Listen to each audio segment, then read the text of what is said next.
Ahora nos toca presentar la conformación de nuestro régimen de contrataciones en materia de bienes, servicios y obras, con el propósito de que apreciemos cómo hemos distribuido los diferentes componentes de la contratación estatal en el esquema asumido en el caso peruano. A la fecha, nuestro régimen contractual está compuesto por dos elementos. El primero, el régimen general de contratación, regido esencialmente por la Ley de Contrataciones del Estado, actualmente el Decreto Legislativo 1017, y los regímenes paralelos, que obedecen a causales que luego veremos. Dentro del régimen general, podemos apreciar que se desarrolla en las tres etapas de la contratación, es decir, en las tres fases de la contratación: programación y actos preparatorios, procedimiento de selección y ejecución del contrato y su liquidación. Como señalamos antes, cada una de estas fases está integrada por componentes cuya explicación radica en cualquiera de las cuatro razones siguientes: en que el procedimiento de contratación avance, en el propósito de proteger los intereses colectivos representados por la entidad administrativa, proteger los intereses del proveedor que participa en la contratación o proteger a todo el sistema.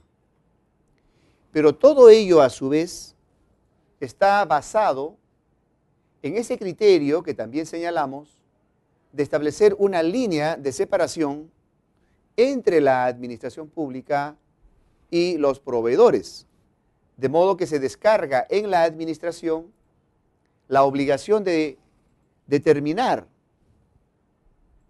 aquellos aspectos que van a servir de referencia para la celebración del contrato, como son valor referencial, especificaciones técnicas, términos de referencia o expediente técnico en su caso, y otras actividades de organización interna para prepararse a fin de contratar, así como la conducción del procedimiento de selección, y tras la firma y perfeccionamiento del contrato consecuente, se produce la ejecución del contrato y su liquidación.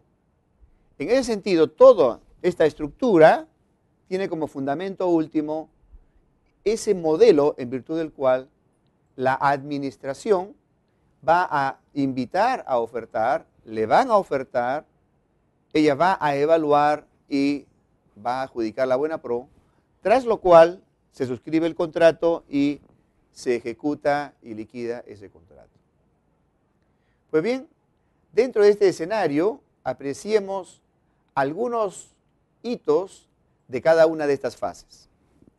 En la programación y actos preparatorios destacan por su importancia el Plan Anual de Contrataciones, que es un instrumento de gestión en el cual se van a ubicar las oportunidades de contratación que tiene prevista la entidad pública.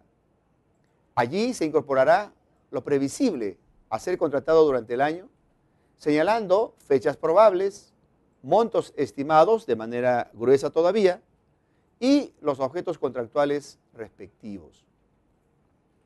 La importancia del plan de contrataciones es que sirve para la entidad a que se ordene en su actividad contractual y también sirve al proveedor para tener información sobre las oportunidades de negocio que tiene en el Estado. Razón por la cual el legislador ha dispuesto que el plan de contrataciones es indispensable como requisito para iniciar la contratación. En tal sentido, será válido, en el caso que deba estar incorporado, aquella contratación que está en el plan de contrataciones. Lo que no estuviera debiendo estarlo y se realizase alguna acción en la contratación, eso sería absolutamente inválido. En tal sentido, ha cobrado especial importancia el Plan Anual de Contrataciones como un instrumento de gestión directamente vinculado al tema de los vínculos contractuales que celebra la administración pública. Otro componente importante en la programación y actos preparatorios es la determinación de necesidades, en la cual la entidad determina, describe las características de su necesidad, así como las características del bien, del servicio o de la obra, según sea el caso, que va a satisfacer esa necesidad. La necesidad puede involucrar a la misma entidad cuando algún órgano de ella necesita algo, o puede involucrar a terceros, que es lo más usual, en que la administración va a adquirir algo o va a contratar un servicio o la ejecución de una obra, pero cuyo destinatario final son terceros, que es lo más usual. Lo importante es que la descripción de la necesidad está descargada como responsabilidad de la entidad pública y evidentemente se espera que quienes estén designados para trabajar la determinación de necesidades sean personas que conozcan, que sean objetivas. Otro componente relevante en la programación y actos preparatorios es la designación del comité especial. El comité especial es el conjunto de personas que de manera colegiada va a participar en la elaboración de las bases y también en la conducción del procedimiento de contratación hasta la adjudicación de la buena prueba. La designación de miembros del comité especial debe recaer en personas que conocen la materia, que son objetivas y que están preparadas para la conducción de procedimientos contractuales. En ese sentido, hay una tarea permanente de las instituciones públicas de capacitar y promover la capacitación constante de quienes conforman sus comités especiales. Y el otro componente relevante de la programación y actos preparatorios es la elaboración de las bases. Las bases constituyen las reglas dentro de las cuales se va a desarrollar la contratación, así como se va a ejecutar el respectivo contrato. En tal sentido, es un momento relevante y de mucha importancia en la contratación, porque se van a fijar los parámetros dentro de los cuales se va a desarrollar el contrato. En tal sentido, hay una altísima responsabilidad de parte del comité especial que tiene a su cargo la elaboración de las bases. Estas bases, en promedio, comprenden las características de lo que se va a contratar, comprenden al valor referencial, es decir, el monto que está dispuesto a pagar como máximo la entidad.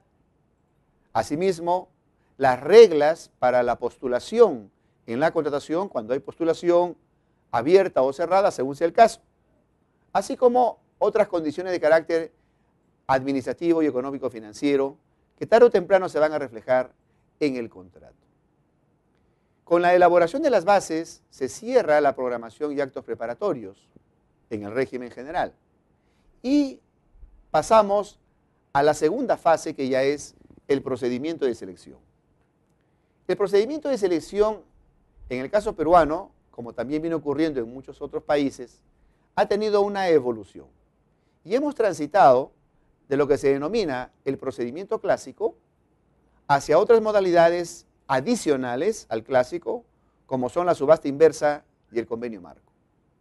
La vocación de un procedimiento de selección es a tener todos los componentes que se encuentran allí señalados, como son la convocatoria, las consultas, las observaciones, la presentación de propuestas, la evaluación de propuestas, la adjudicación y la suscripción del contrato. Sin embargo, por razones de mejoras en el sistema contractual, además del sistema clásico, que sí contiene todos los elementos señalados, se han creado mecanismos nuevos como la subasta inversa y el convenio marco, en que para la entidad contratante se suprimen algunos de esos componentes en razón a que ellos son asumidos por entidades como el organismo supervisor de las contrataciones del Estado, que fija algunos parámetros, como señalaremos luego, y que ahorra esa actividad a cada entidad que va a contratar. Razón por la cual, y como se puede apreciar en el cuadro, el sistema clásico tiene todos los componentes que históricamente ha tenido el procedimiento de selección, pero la subasta inversa tiene menos de esos componentes y el convenio marco muchos menos. Esto es importante considerarlo porque se ha evolucionado con miras a lograr mayores niveles de ahorro en tiempo y en dinero. Pero también es cierto que el sistema clásico no puede ser sustituido por la subasta inversa o por el convenio marco en determinadas contrataciones. Y la subasta inversa y el convenio marco son convenientes también en determinados objetos contractuales y no en todos.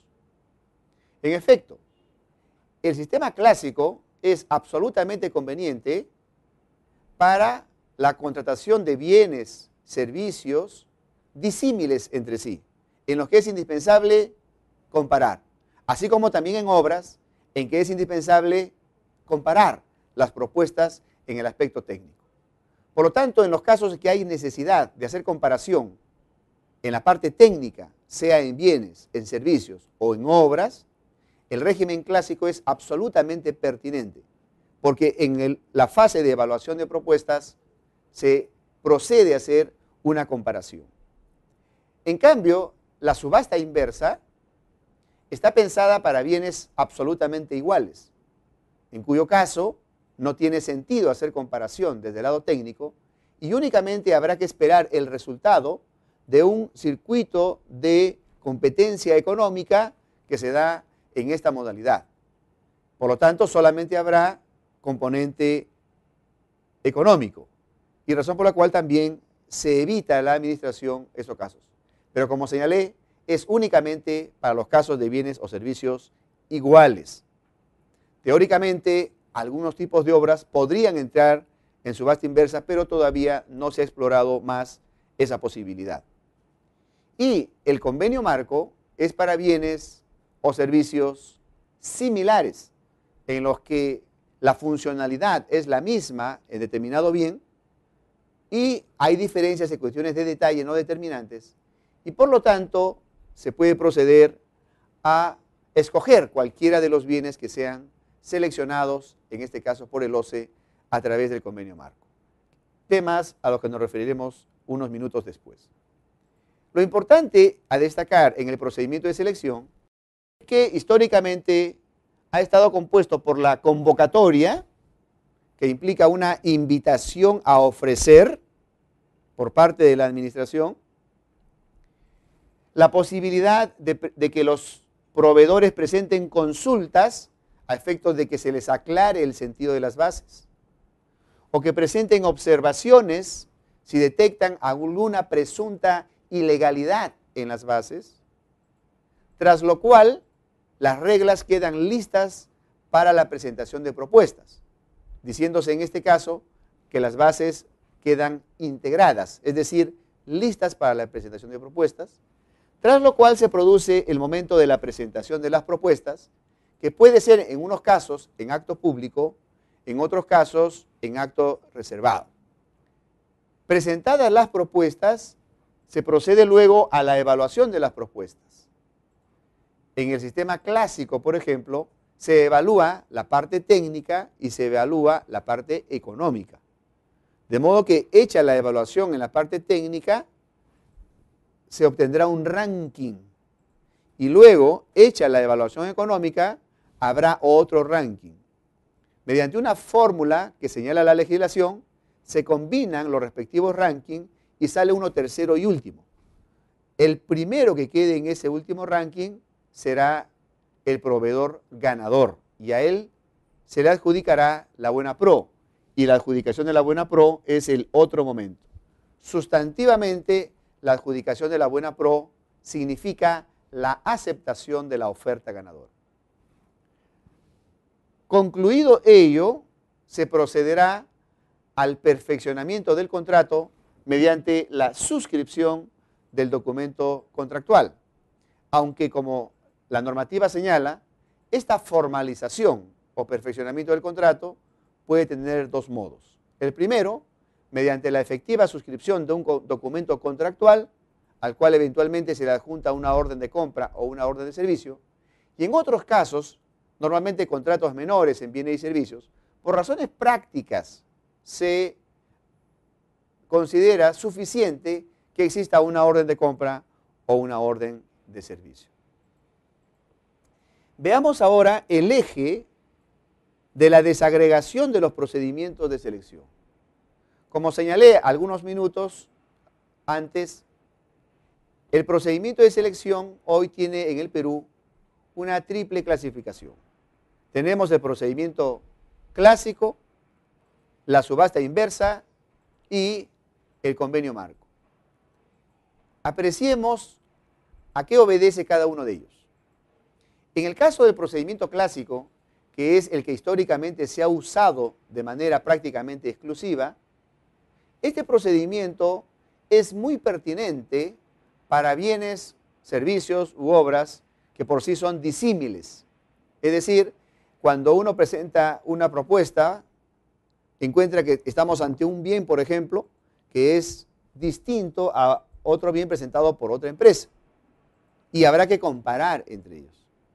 Cuando hay que comparar, entonces ahí el procedimiento clásico es muy conveniente porque contiene todos los elementos que permiten hacer esa labor. En el caso del procedimiento clásico, básicamente en función al monto y algunos otros factores que también intervienen, se subclasifica. Y en estos momentos tenemos las subclasificaciones de licitación pública, concurso público, que es el nivel mayor, luego le sigue la adjudicación directa pública, a continuación la adjudicación directa selectiva y luego la adjudicación de menor cuantía. Es importante destacar que todas estas desagregaciones, sin embargo, tienen los elementos centrales de convocatoria, consulta y observaciones, en algunos casos separado, en otros casos fusionado. Todos tienen presentación de propuestas, evaluación de propuestas en la parte técnica y en la parte económica, adjudicación y luego el perfeccionamiento del contrato. Por lo tanto, los componentes del clásico siempre son los mismos. Tienen una estructura básica que es absolutamente igual. Lo que ocurre es que por razones de complejidad y por razones también de monto, los procesos como la licitación, el concurso, etcétera, o la adjudicación directa pública, tienen más componentes que los siguientes. Ello en razón a dar más seguridades o atender las complejidades que puedan presentar. Es decir, la adjudicación de menor cuantía es el procedimiento clásico más simple. La adjudicación directa selectiva tiene lo de la menor cuantía más otras actuaciones. La adjudicación directa pública tiene más que la anterior y la licitación y el concurso tiene más que todas las demás anteriores. Es solamente una cuestión de grado, nada más, pero tienen como elementos centrales los mismos. En el caso de la subasta inversa, aquí estamos ante una situación en la que diversos países, dentro de ellos el Perú, fuimos detectando que hay diversos tipos de bienes o de servicios que en realidad son absolutamente iguales. Por ejemplo, gasolina 90 octanos es la misma quien la produzca, si la produce bien por supuesto, porque es una fórmula. Fierro de determinadas características es una fórmula. Por lo tanto, si hay varios proveedores que producen fierro o que producen gasolina, y uno pide gasolina, por ejemplo, de 90, todos debieran presentarme prácticamente la misma. Entonces no tiene sentido estar comparando la parte técnica, porque se entiende que todas tendrían que obtener el mismo puntaje si todas cumplen. Con lo cual, en el caso de bienes iguales, lo razonable es que únicamente participen compitiendo por precio. Y eso llevó a que se tome la decisión de estructurar un tipo de procedimiento que se conoce como subasta inversa, expresamente para los casos de bienes, servicios y teóricamente obras iguales. ¿Cómo opera esto? El organismo supervisor de las contrataciones del Estado, el OCE, tiene la atribución y la obligación consecuente de elaborar fichas técnicas en las que describe las características de los bienes iguales sujetos a procedimiento de subasta inversa. Para su elaboración se genera un proyecto, puede ser por personal del mismo OCE o por personas contratadas o instituciones, o se recibe una propuesta al respecto, y esto es sometido a consideración de todos los usuarios por un término de 10 días. Se reciben las sugerencias, se perfecciona el proyecto de ficha y este es aprobado por el Consejo Directivo del OCE. Una vez aprobada una ficha, por ejemplo, imaginemos la ficha de gasolina 90 octanos, a partir de su publicación, de su vigencia, todas las entidades del Estado están obligadas a comprar, en el ejemplo, gasolina por la vía de subasta inversa. ¿Qué cosa se ahorra cada entidad pública cuando ya tiene una ficha aprobada? En primer lugar, que ya no va a describir las características técnicas de lo que va a contratar en las bases. Segundo, ya no va a recibir observaciones por las características de lo que va a comprar, porque eso ya está definido por el OCE. En consecuencia, únicamente va a ir a una convocatoria, los proveedores le van a presentar una propuesta económica y con una operación que la misma normativa señala, se obtiene al ganador, que va a ser el que oferte con el monto más bajo. Es una subasta. Todos sabemos que históricamente la subasta tiene como uno de sus orígenes las guerras de conquista, en las que el conquistador cogía ciertos bienes del pueblo conquistado y debajo de un asta vendía esos bienes al mejor postor. Por eso se denominaba subasta, debajo del asta. Pero lógicamente, como era una venta, el precio iba hacia arriba, es decir, de manera ascendente. En este caso es para compra. Entonces, para compra, si yo tengo diversos postores frente a mí, ellos comenzarán a bajar su precio. Por eso se denomina subasta inversa. Subasta a la inversa. En otros lugares le dicen subasta a la baja. En el Perú decimos subasta inversa.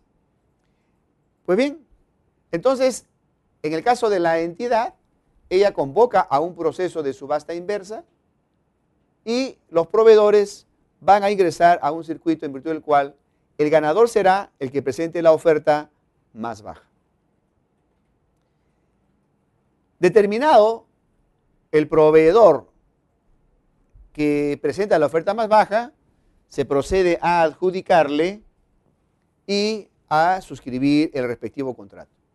El impacto de la subasta inversa ha sido ahorrarle a la entidad las fases de consultas, de observaciones. En el caso de las propuestas, solamente recibirá esencialmente propuesta de carácter económico. Y no habrá evaluación de propuestas, sino que el sistema mismo, el mecanismo mismo de la subasta, va a darle un ganador, porque hay una competencia en la que los proveedores en ese momento del acto van a ir disminuyendo sus precios hasta que queda un ganador. Por lo tanto, también se ahorra la fase de evaluación de propuestas y procede a la adjudicación y suscripción del contrato. Ya en la práctica, el impacto positivo de la subasta inversa ha sido doble. Por un lado, ha disminuido los tiempos de contratación de rangos que iban antes de 200, 300 días, 150 días, a 5 o 9 días. Y desde el punto de vista de los riesgos de conflicto, ha disminuido de una manera ostensible, al punto que casi no hay impugnaciones en procedimientos de subasta inversa. Normalmente no referidos al monto, a la fijación del monto. Puede deberse a que de repente un proveedor presentó un documento falso cuando presentó su oferta, pero esos son temas colaterales, no son temas propios de la esencia de la conducción de la subasta inversa. En tal sentido, por sí mismo la subasta inversa tiene un impacto positivo en la generación de ahorros tanto de tiempo como de dinero y de procedimientos. Sin embargo, cabe resaltar algo. Solamente si el bien, servicio o teóricamente la obra es igual en cuanto a la posibilidad de ser ofertado así, debe ir a subasta inversa. Si hubiera duda de si es un bien igual, lo más prudente es que no se haga una ficha de subasta inversa por ese bien, porque podría distorsionarse el tema y eventualmente afectar el prestigio de este mecanismo. El otro mecanismo es el convenio marco. En el caso del convenio marco, la regla es la siguiente. Imaginemos lápices 2B. Hay diversos fabricantes de lápices con esas características. Pero unos son de un color, otros son de otro color. Uno tiene 4 lados, el otro tiene 6 lados, el otro tiene 3 lados. Para efectos del trabajo de personas adultas, es indistinto el color, es indistinto si tiene 2 lados, 3 lados, el lápiz. Lo que interesa es la funcionalidad del lápiz. En consecuencia, da lo mismo una que otra cosa. ¿Por qué? Porque asegurándonos que tengan el mismo rango de eficiencia, el mismo rango de las características, que tengan unos mínimos que todos los cumplen, cualquiera de ellos satisface mi necesidad. Entonces se ha inventado el convenio marco. ¿Cómo opera? El OCE, el organismo supervisor de las contrataciones del Estado, identifica algún bien cuya producción por proveedores dé como resultado bienes similares, que tengan la misma funcionalidad, pero que sean similares. Por ejemplo, en el caso peruano, uno de los primeros procesos es el de útiles de oficina, habiendo 441 productos identificados como bienes similares que ingresan en esta operación. El OCE, imaginemos, en el caso de borradores de lápiz o en el caso de lápices, convoca a un proceso de convenio marco. Imaginemos que en el caso de borradores se presentan 80 empresas que producen borradores y en el caso de lápices 40. Ellos van a presentar una oferta de carácter económico y una oferta de carácter técnico. Cuando se abre y se comparan las características, se verifica que se cumplan con el rango establecido en las bases que ha aprobado con su CODE para el convenio marco. Imaginemos que 50 proveedores cumplen con el requisito básico técnico señalado en las bases y que también esos 50 cumplen con el rango de precio establecido en las bases. El resultado será que las 50 empresas ganan. ¿Pero qué es lo que ganan? Ganan el derecho a que su bien sea comprado por las diferentes instituciones públicas. Y se comprometen, firmando un documento denominado el convenio marco, a venderle a la entidad que le pida ese bien que ofertó, a ese precio que ofertó o menos, y en las condiciones que ofertó o mejores. Entonces la resultante, ¿cuál va a ser? Que, por ejemplo, para el rubro borradores, una entidad pública que quiere comprar borradores, habiendo ya un convenio marco, va a abrir la página del OCE y va a encontrar en el rubro de convenio marco borradores.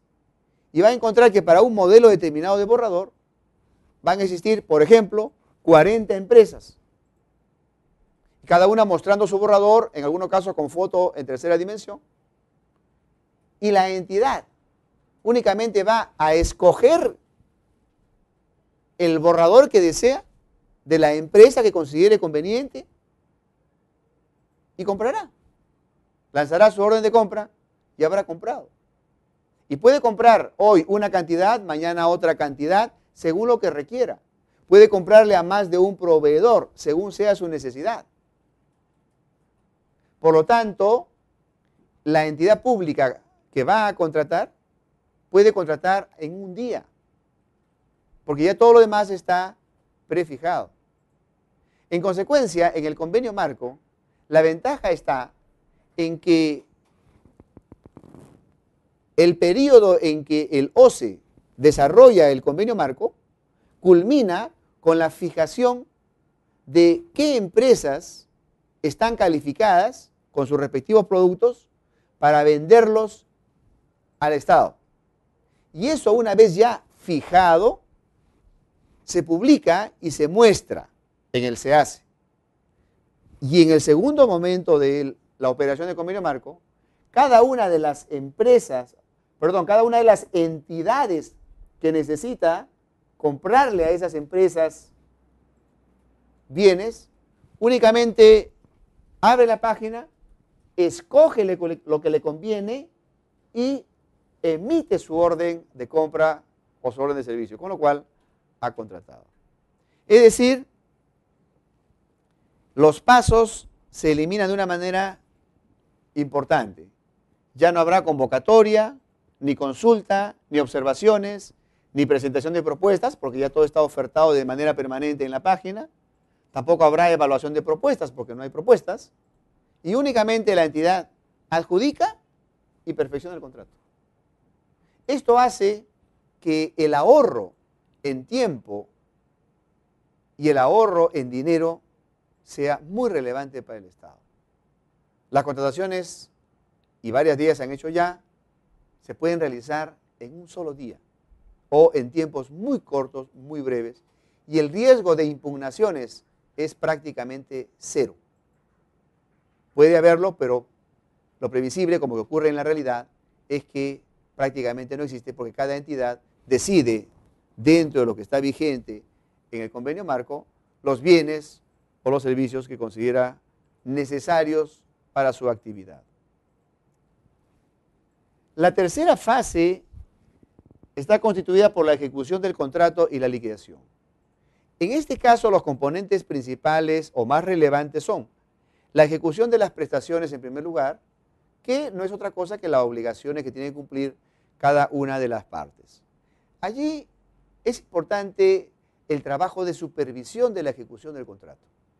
Y es muy conveniente que las entidades tengan personas dedicadas a hacer seguimiento a la ejecución de los diferentes contratos que ha celebrado la entidad, que culmina en otro de los componentes, que es la declaración de conformidad, en la que la entidad declara que lo que se le ha vendido, los bienes que se le ha entregado, los servicios que se les han brindado, han sido convenientemente realizados y por lo tanto declaran su conformidad.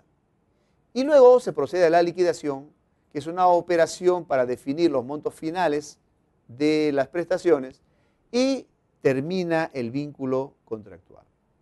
Como podemos apreciar, en el régimen general peruano en materia de bienes, servicios y obras, se cumplen las tres fases de contratación: programación y actos preparatorios, procedimiento de selección, ejecución del contrato y su liquidación.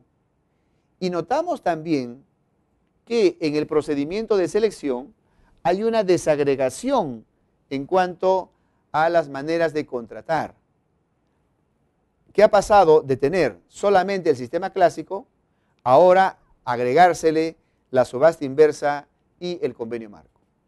Cabe señalar, sí, que todavía la subasta inversa y el convenio marco no tienen, en el caso peruano, numerosas actividades que ingresan a subasta inversa o a convenio marco. Aún falta allí desarrollar más, pero ya el modelo lo incorpora y el resultado, en los casos en que se ha acertado sobre qué bienes o servicios deben ir a estas modalidades, ha sido bastante conveniente.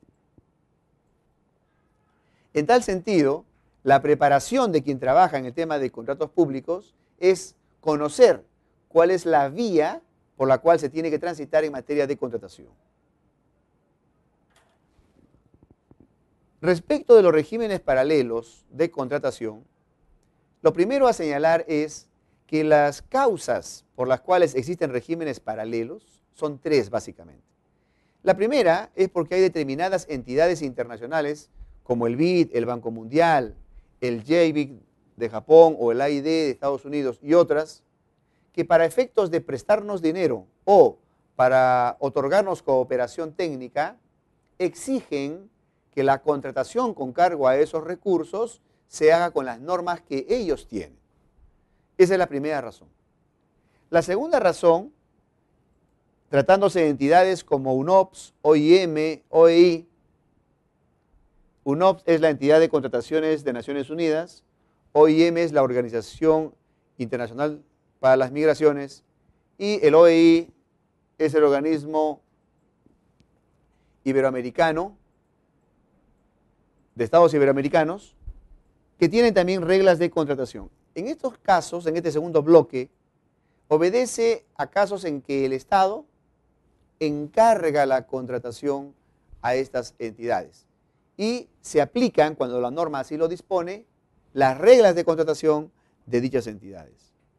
Y la tercera razón es cuando existen situaciones especiales en las que se ha generado alguna normativa específica para contratación. Por ejemplo, en materia de desastres naturales ha sido usual la emisión de decretos de urgencia, dentro de los cuales hay algunos artículos señalando el procedimiento contractual. No es deseable que los regímenes paralelos sean amplios, sino que sean la excepción. Lo más deseable en un país, vía la unificación del sistema, es que se rijan por el régimen general. Esto resulta importante porque impide la proliferación de regímenes paralelos y por lo tanto la dispersión de las reglas. Por lo tanto, una tarea es disminuir lo más posible los regímenes paralelos y en la medida de lo posible también evitarlos. Visto el panorama así, como Perú tenemos algunas tareas importantes, que son las siguientes. La primera de ellas es trasvasar lo más posible de las operaciones contractuales que se rigen por el sistema clásico hacia la subasta inversa. ¿Cuáles? Aquellas que correspondan a bienes, servicios iguales y que el mercado permita la subasta inversa. Hecho el estudio sobre el comportamiento del mercado y la constatación indubitable de que estamos ante bienes o servicios iguales, teóricamente también es obras como señalé en algunos casos, hecha esta constatación, es preferible ir a la subasta inversa por los beneficios que trae este mecanismo tanto en ahorro de tiempo como de dinero y la disminución de los riesgos de conflicto. Asimismo, el trasvase desde el sistema clásico hacia el convenio marco. Es decir, identificar aquellos bienes o servicios similares y estudiando el comportamiento respectivo del mercado, generar también operaciones de convenio marco para que la mayor parte posible de contratos pase a esa línea, sabiendo los beneficios del convenio marco en cuanto a ahorro de tiempo y dinero. Y la tercera tarea es extraer las mejores lecciones de los regímenes paralelos y convertirlos en normas permanentes en el régimen general. Por ejemplo, en materia de desastres naturales, las mejores lecciones de los procedimientos contractuales que están estipulados en decretos de urgencia, podrían extraerse tales mejores prácticas y lecciones e incorporarlas como un capítulo o como unos artículos especiales ya dentro de la ley de contratación y su reglamento, para que una vez que suceda algún desastre natural, únicamente se declara la zona y en automático ya se aplica algún régimen que esté ya incorporado en la normativa de carácter general. Por lo tanto, en el Perú tenemos esta tarea como ruta a seguir. Cabe señalar que en el sistema clásico están casi la totalidad de las contrataciones en el Perú. Todavía la subasta inversa opera respecto de casi 2.000 productos. En países que también tienen subasta inversa están en el orden de los 20.000 o 25.000 productos y a veces más. Y en el caso de convenio marco, todavía en el Perú estamos en aproximadamente 450 bienes o servicios. Y en otros países tienen 70.000, 80.000. Por lo tanto, tenemos una tarea muy interesante como país para ir generando este trasvase desde el régimen clásico hacia la subasta inversa y convenio marco, pero resaltando solo aquello que pueda pasar a subasta inversa y solo aquello que pueda pasar a convenio marco, porque cada modalidad, cada tipo es pertinente para lo suyo.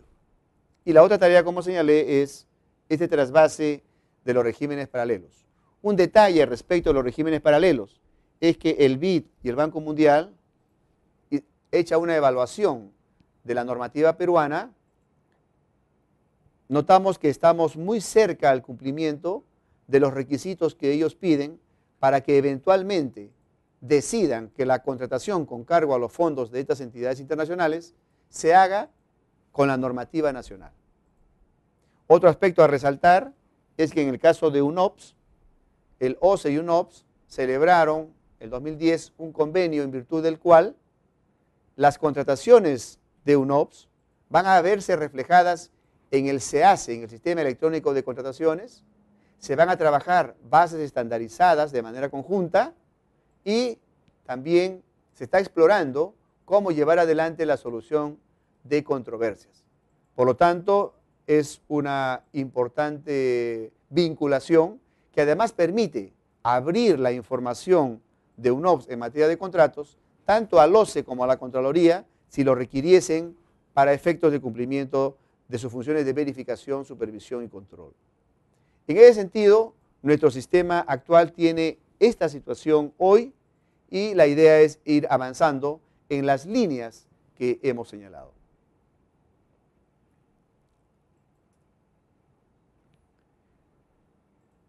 Toda la contratación pública hoy está siendo también partícipe de la tendencia a nivel mundial de ir aprovechando las tecnologías de la información para potenciar las condiciones de eficiencia y de eficacia en la gestión. El Perú ha optado por implantar el sistema electrónico de contrataciones del Estado como un mecanismo, como un medio para potenciar las condiciones de eficiencia, de eficacia y de transparencia de los contratos públicos. El SEACE se ubica dentro de la estrategia general establecida en una política pública nacional de constitución y promoción de la sociedad de la información, que no es otra cosa que el aprovechamiento de las tecnologías de la información en todo orden de asuntos públicos y privados. Específicamente el SEACE se ubica dentro de los asuntos públicos y tiene como propósito convertirse en un instrumento en el cual transite la contratación pública. Por lo tanto, si nos preguntamos qué debiera estar de la contratación pública en el SEACE, su vocación es que esté todo, es decir, todo aspecto que implique el desarrollo de la contratación pública debe circular vía el SEACE. Evidentemente, dada nuestra realidad, la implantación es progresiva, la implantación de los sistemas informatizados también es progresiva, porque no todo el país tiene la posibilidad de acceder a estos mecanismos.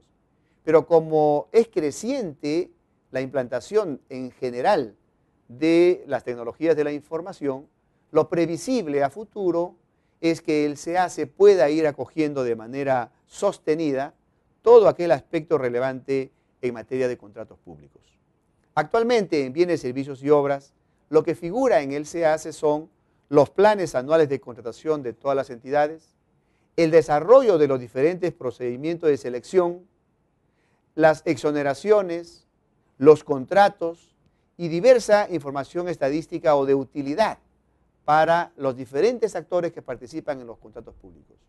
Por lo tanto, el SEACE es un mecanismo válido y muy conveniente para la potenciación de las condiciones de eficiencia y de eficacia en materia de contratación pública. Respecto a la solución de controversias, en el caso peruano, en materia de bienes, servicios y obras, se ha diseñado la solución de controversias de la siguiente manera.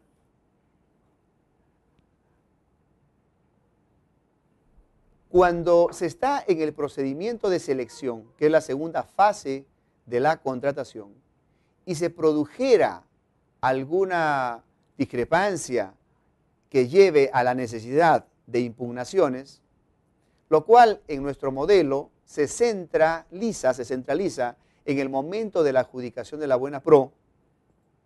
Nuestra normativa ha establecido las siguientes vías. Cuando se trata de licitaciones públicas, concursos públicos, adjudicaciones directas públicas y una reciente modalidad denominada proceso de menor cuantía derivado, que no es otra cosa que cuando se declara desierto, por ejemplo, una licitación, se va a una modalidad especial de procedimiento. La estructura de impugnaciones es la siguiente. El comité especial, cuando adjudica la buena pro o eventualmente descalifica a algún proveedor, se convierte en una primera instancia por sí mismo. Su pronunciamiento es un pronunciamiento calificado como de primera instancia. Contra ese pronunciamiento se apela ante el Tribunal de Contrataciones, que forma parte del organismo supervisor de la contratación del Estado. El Tribunal de Contrataciones es un órgano del OCE, pero que tiene independencia para el cumplimiento de sus funciones. Al pronunciarse el Tribunal de Contrataciones, se agota la vía administrativa y el interesado podrá ir al Poder Judicial en vía contencioso-administrativa. Cuando se trata de procedimientos de adjudicación directa selectiva y de adjudicación de menor cuantía, la estructura es la siguiente. El comité especial sigue siendo la primera instancia, porque se pronuncia, por ejemplo, adjudicando la buena pro, y ese ya es el pronunciamiento considerado de primera instancia. Contra él, el administrado puede apelar, el proveedor puede apelar, y será el titular de la entidad el que resuelva en segunda instancia. Y este pronunciamiento de segunda instancia agota la vía administrativa y el interesado podrá ir al Poder Judicial en vía contencioso-administrativa.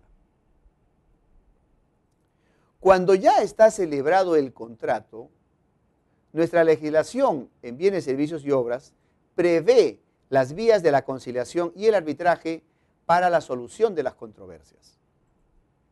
El Perú optó por el modelo de la conciliación y arbitraje de manera pionera en materia de bienes, servicios y obras, al punto que hoy Perú es un referente a nivel internacional sobre la implantación de las modalidades de solución de controversias que son la conciliación y el arbitraje.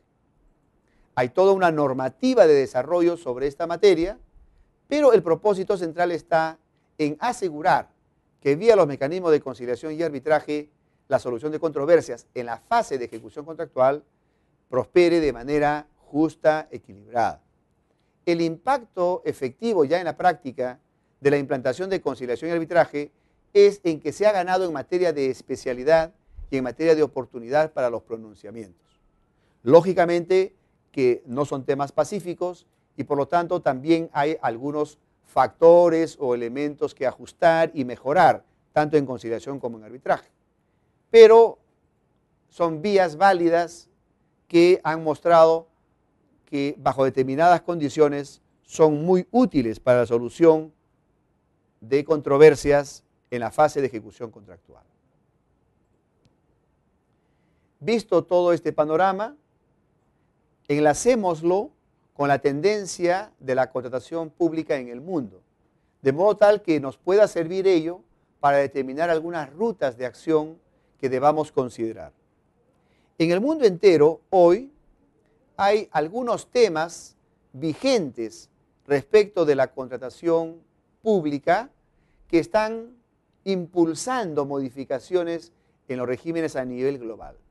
El primero de ellos es que se ha retomado la aplicación del principio de valor por dinero en la contratación pública, de modo tal que la evaluación económica para determinar la contratación ya no debe ser vista fundamentalmente por el precio más bajo, sino por lo que económicamente y mirando la operación de manera integral nos pueda dar un mejor resultado desde el punto de vista económico.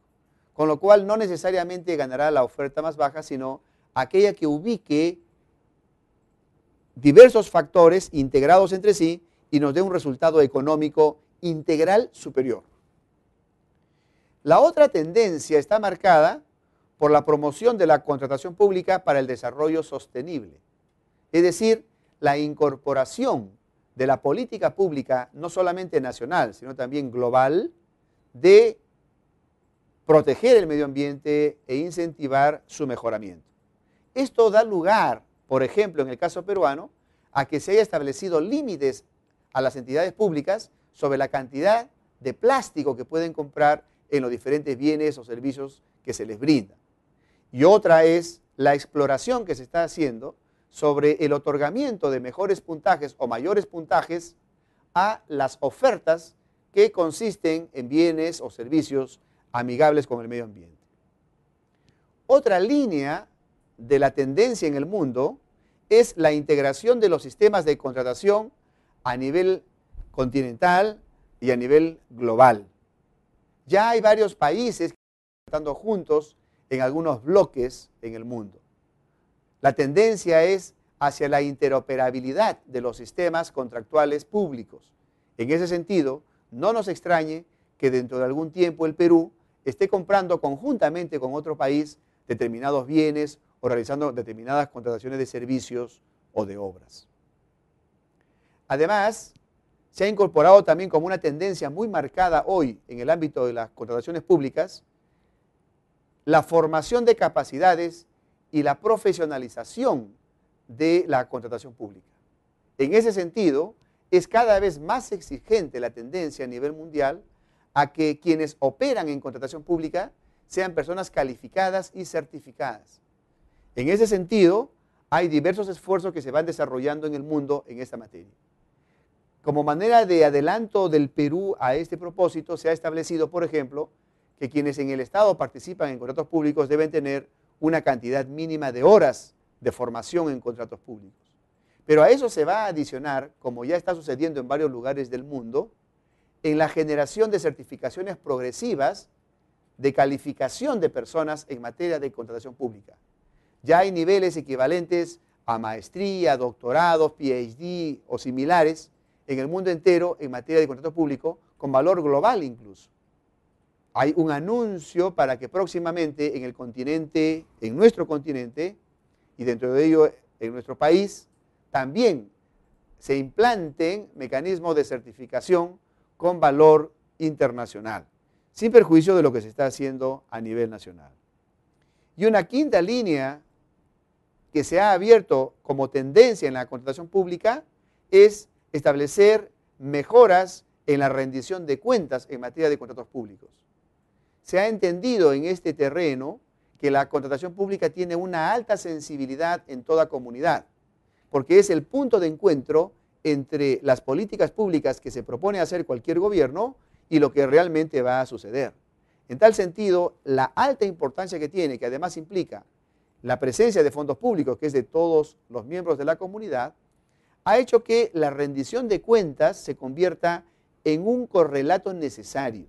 Por eso es que se están perfeccionando los mecanismos de rendición de cuentas, porque, como es sabido en todos lados, una buena contratación legitima y prestigia a cualquier gobernante y al sistema democrático. Una mala contratación deslegitima al gobernante y también afecta la imagen del sistema democrático. Por lo tanto, como una vía que redundará tarde o temprano en el fortalecimiento de la democracia está el que los funcionarios públicos participen en la rendición de cuentas en materia de contratos públicos, sin perjuicio también de lo que le corresponde por transparencia hacer a los proveedores privados.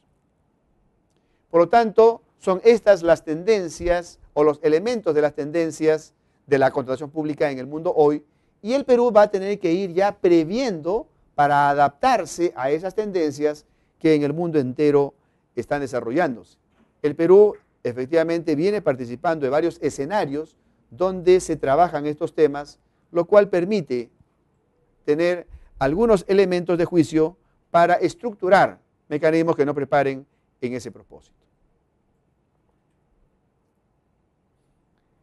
Es importante destacar que la contratación pública, a su vez, presenta unas líneas de trabajo respecto de las cuales hay que tener una estrategia integral. Si nosotros queremos lograr que la contratación pública efectivamente satisfaga de manera equilibrada no solamente el interés de la entidad contratante y del contratista, sino de todos los actores que están involucrados en la contratación y que tienen comprometido su interés, hay que trabajar líneas como el desarrollo doctrinario para tener un lenguaje común, nociones comunes, la vinculación de oferta y demanda para que haya un escenario de diálogo abierto, de comunicación abierta, para conocer por parte del Estado el comportamiento y las características del mercado y por parte del proveedor las necesidades del Estado. La equidad entre proveedores para que su acceso sea justo a la contratación pública, la distribución de liderazgo y responsabilidades, de modo que todos los actores conscientemente cumplan su rol para el mejoramiento continuo del sistema contractual. La vocación a tener un solo régimen normativo, porque como se explicó, la dispersión es muy riesgosa para un país y la generación de islas normativas genera, por lo usualmente genera problemas en cuanto a transparencia y eficiencia en los contratos públicos, siendo por lo tanto una vía de solución más clara y más conveniente el de la unificación del sistema. La ratificación de que la contratación pública es un instrumento de desarrollo que acompaña al cumplimiento de políticas públicas, la participación de la sociedad civil, sea en su calidad de veedora, de auscultadora de información o de denunciante de presuntas irregularidades, es muy conveniente para el desarrollo y protección del sistema contractual público.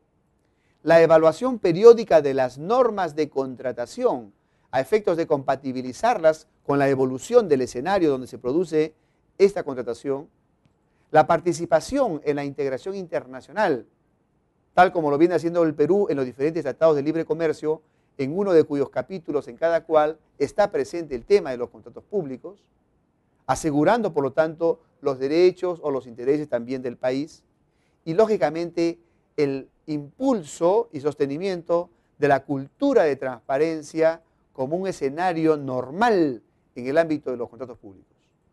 Todas son líneas de acción en las que se debe trabajar de manera simultánea.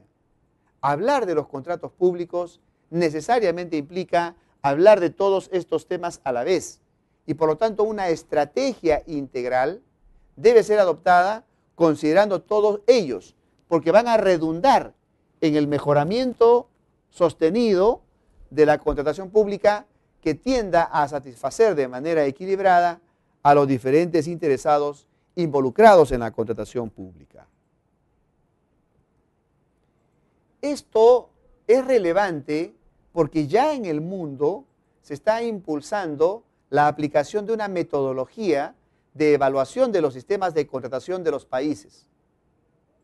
La OECD, a través de un conjunto de instituciones denominado el Task Force en Contratación Pública, que reúne a las entidades de fomento más grandes del mundo, como son el Banco Interamericano de Desarrollo, el Banco Mundial, el Banco de Desarrollo de África, el Banco de Desarrollo de Asia, la Comunidad Europea, el AID de Estados Unidos, la cooperación canadiense, configuran un task force que ha impulsado mecanismos de evaluación de cómo están los sistemas contractuales en los países del mundo. Y han establecido metodologías con 4 pilares y diversos indicadores y subindicadores. Y lo que se evalúa es precisamente y coincidente con el desarrollo de todos estos temas que están involucrados en las estrategias de desarrollo de los sistemas de contratación en los países del mundo. En tal sentido, resulta muy importante que se impulse un trabajo coordinado entre el sector público y el sector privado a efectos de lograr un desarrollo integral de todos estos temas en materia de contratación, más aún si es que estas mediciones que se van haciendo con esta metodología, tarde o temprano servirán de referente para que el país reciba o no apoyo financiero para determinadas acciones que nos proponemos realizar.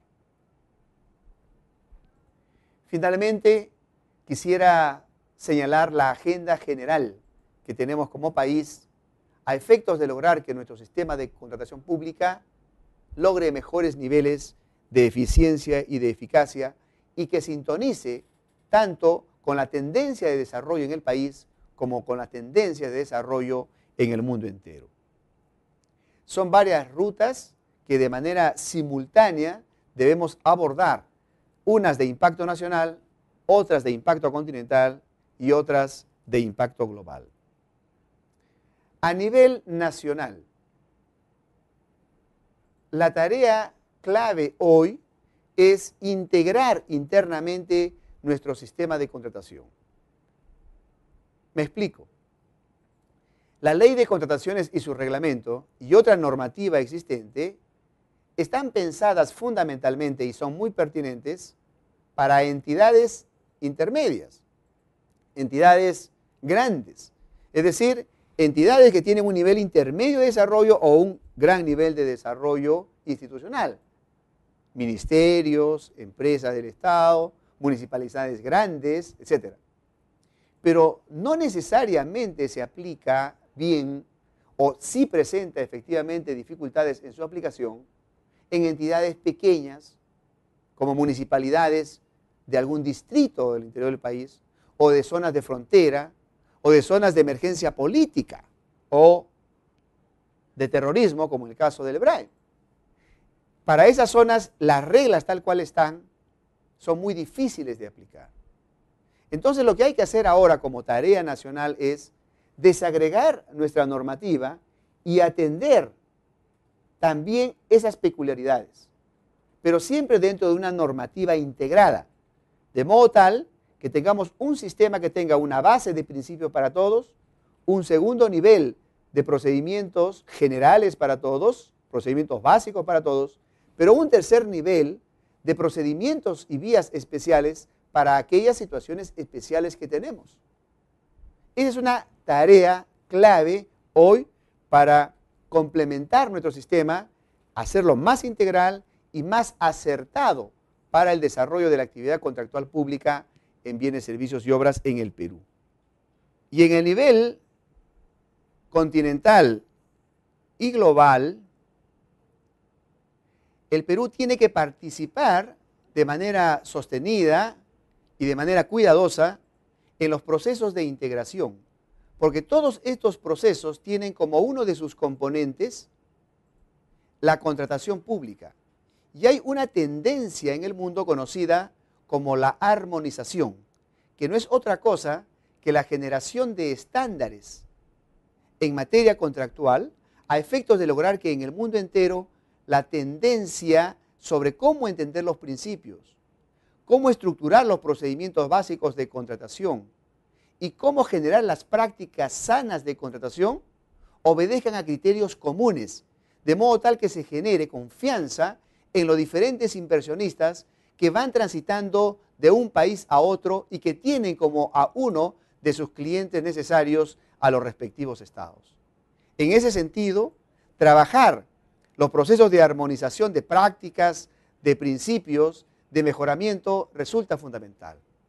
En esta línea, el Perú, comprendiendo anticipadamente ello, desde el año 2003 impulsó y logró que se establezca la red continental de entidades de contratación pública, que reúne a las entidades tipo el CONSUCODE, tipo el OCE, de todos los países del continente.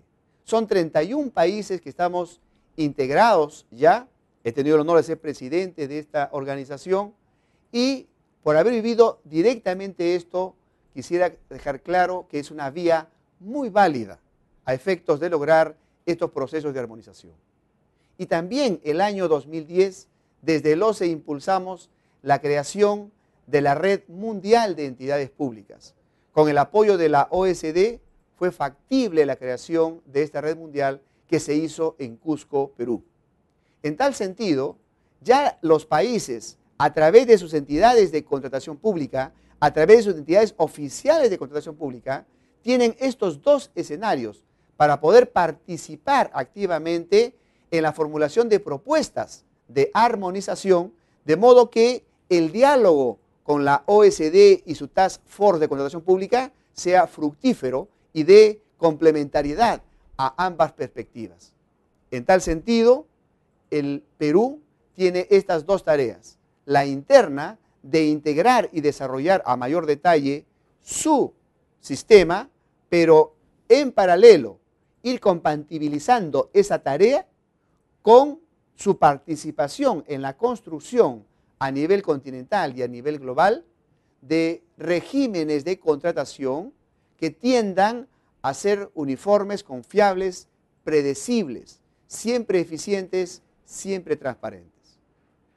Y una cuestión final, agradeciendo la atención de todos ustedes, es llamar a la responsabilidad en materia de contratación pública. En el ámbito de los contratos públicos está comprometida la vida de todas las personas que viven en una comunidad. Un contrato público bien llevado va a favorecer a la población necesariamente. Un contrato público deficiente retardará las posibilidades de desarrollo de un país. En tal sentido, la invocación es a hacer siempre bien las cosas. Muchas gracias.